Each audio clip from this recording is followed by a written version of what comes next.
Olá, acadêmica, acadêmico. Estamos aqui para a nossa 7ª aula de Ética e Deontologia Jurídica. Até aqui falamos de ética e tratamos de todo o processo histórico pelo qual passou o conceito de ética até que chegássemos ao que temos hoje. Nesta aula vamos reforçar alguns aspectos fundamentais sobre ética. Também abordaremos a consciência moral, suas especificações e algumas regras morais. Depois faremos considerações sobre a moral e a ética nos campos da política, da religião, do trato social e da ciência. Animados? Vamos em frente? A consciência é o nervo motor das ações e aferições da conduta humana. É, antes de tudo, uma faculdade da alma. Etimologicamente, significa ela conhece junto a nós, a nossa consciência, está conosco, é a ciência de nós. Conhece as nossas ações, sabe se estamos fazendo o que se deve ou o que não se deve. Podemos dizer que a consciência é uma espécie de razão intuitiva, que automática e espontaneamente nos dá o conhecimento imediato dos princípios primários da nossa conduta e da conduta alheia.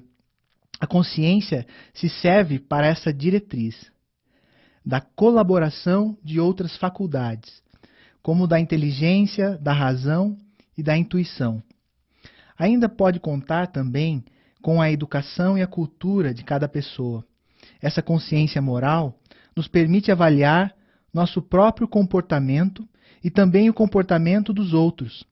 A consciência afere o comportamento próprio e o comportamento alheio para buscar a verdade e o bem. A consciência moral se apresenta em diferentes graus ou estados e repercute na melhor ou pior percepção do dever moral. Dentre esses diferentes graus ou estados de consciência, podemos destacar algumas delas. O primeiro estado de consciência é a consciência certa ou reta. Este estado é o almejado por nós, é o ideal. O segundo estado de consciência é da consciência ignorante. A consciência ignorante é aquela em que a pessoa não sabe distinguir adequadamente entre o lícito e o ilícito, o que é o ato bom ou o ato mau. A outra ainda é a consciência errônea.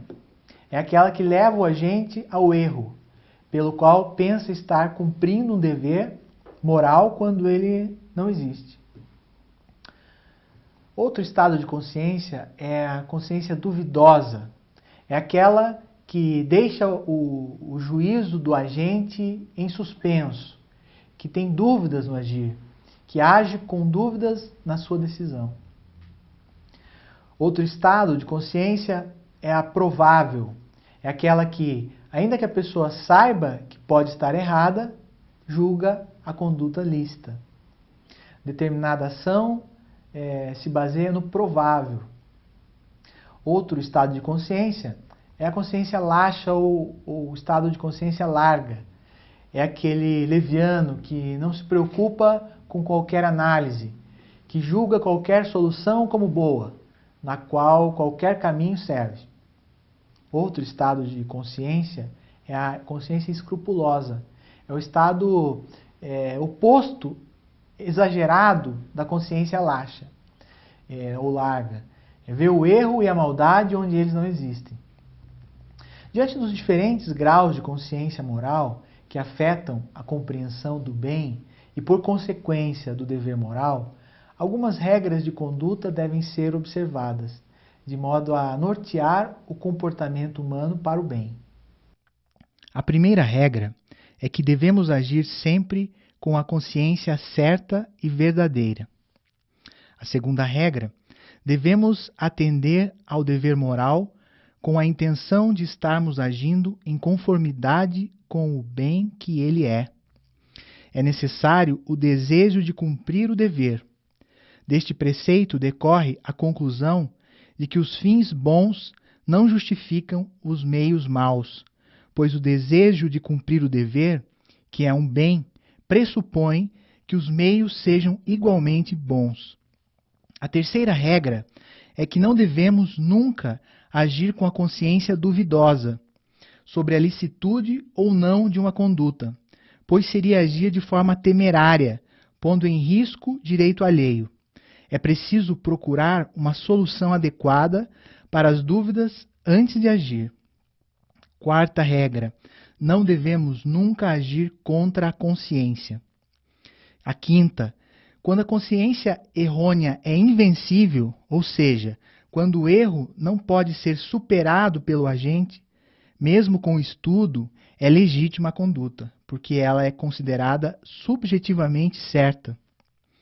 A sexta regra: é permitido agir com a consciência escrupulosa, desde que seja real e exagerada. Sétima regra: não se deve agir jamais com a consciência laxa ou larga, que considera tudo lícito e permitido.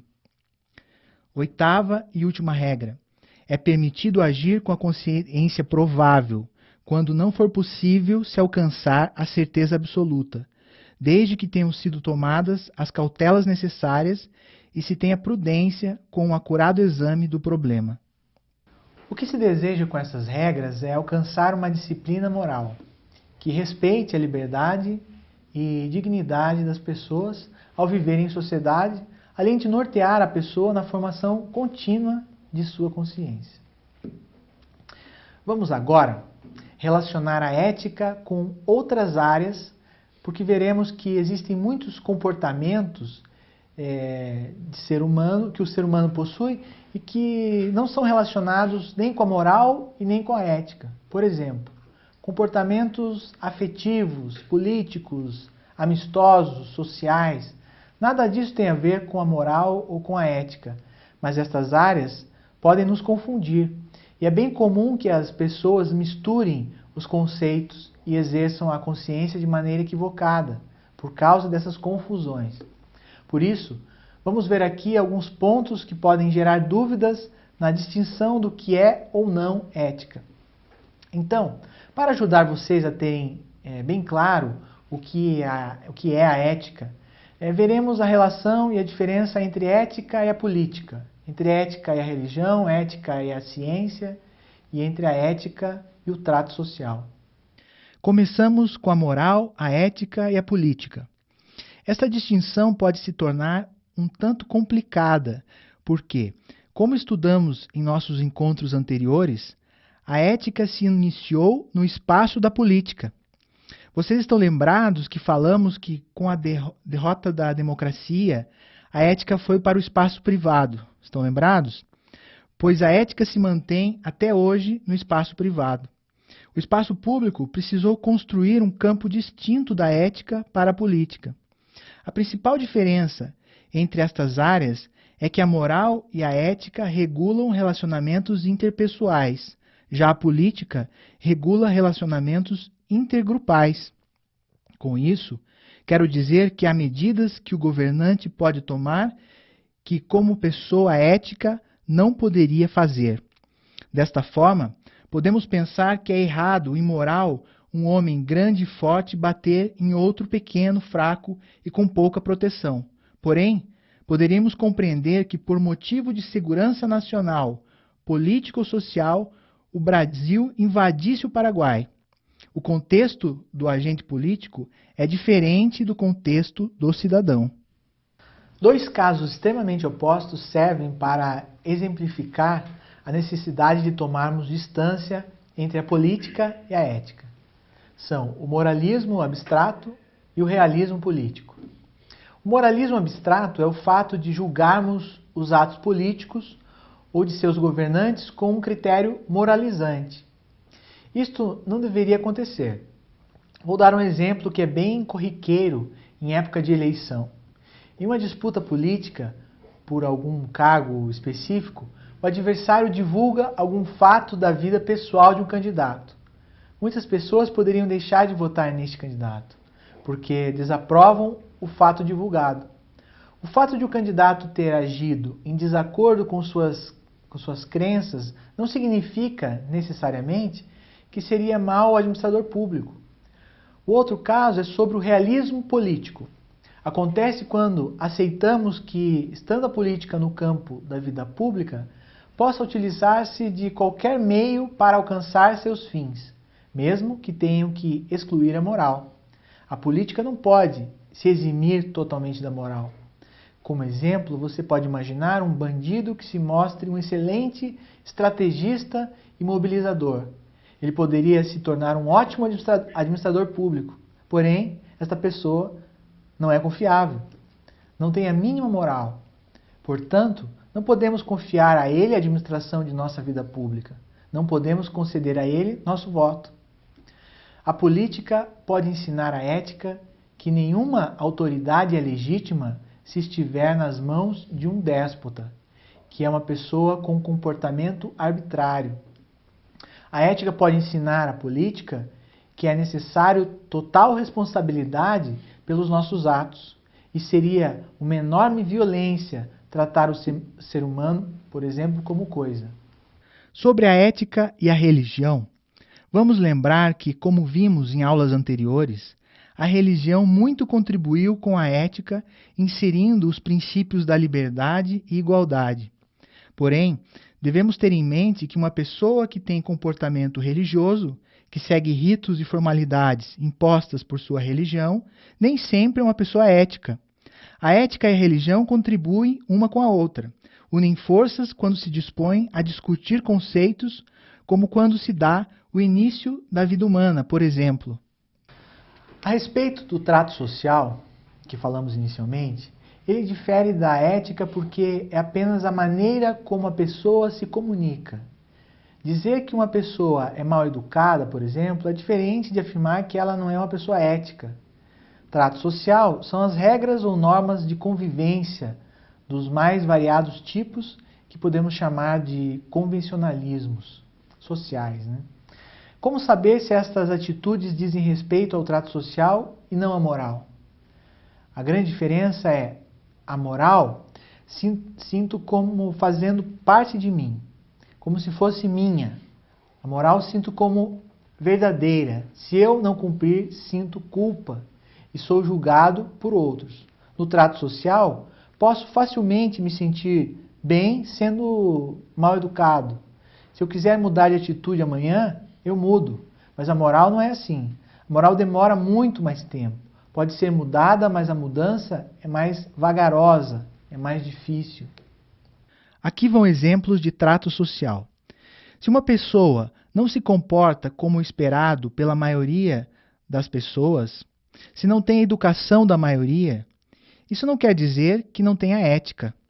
Uma pessoa que use trajes inadequados em evento social, ou mesmo que não se vista conforme a moda, somente denota sua esquisitice, vamos dizer assim, ao se vestir. Isto de longe tem a ver com ser ético.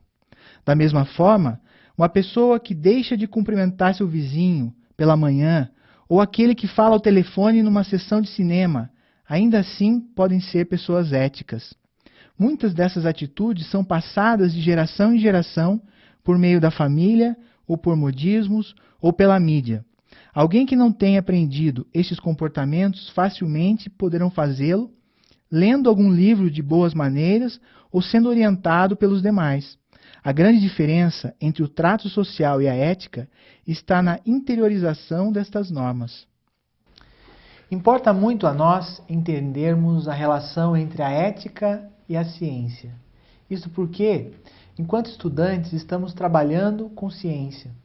A ciência se baseia naquilo que é. A ciência tem compromisso com a verdade. A ética se baseia nos conhecimentos científicos, ou seja, também se baseia no que é, mas vai além. A ética determina o que deve ser. Desta forma, a ética se baseia no que é para saber a verdade, e depois deve determinar o que deve ser melhor para o homem.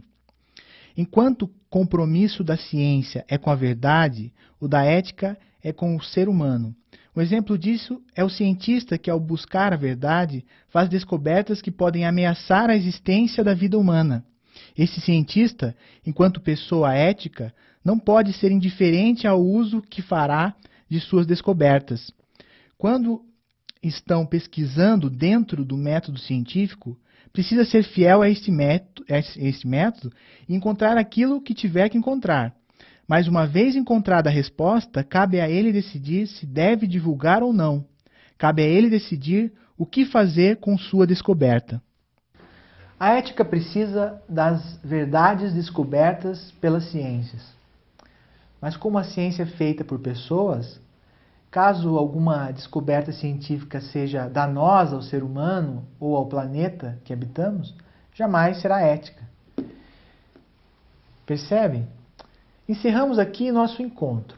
Agora que temos muito bem firmados os conceitos de ética, na próxima aula vamos falar de deontologia. Aguardo por vocês. Vamos lá.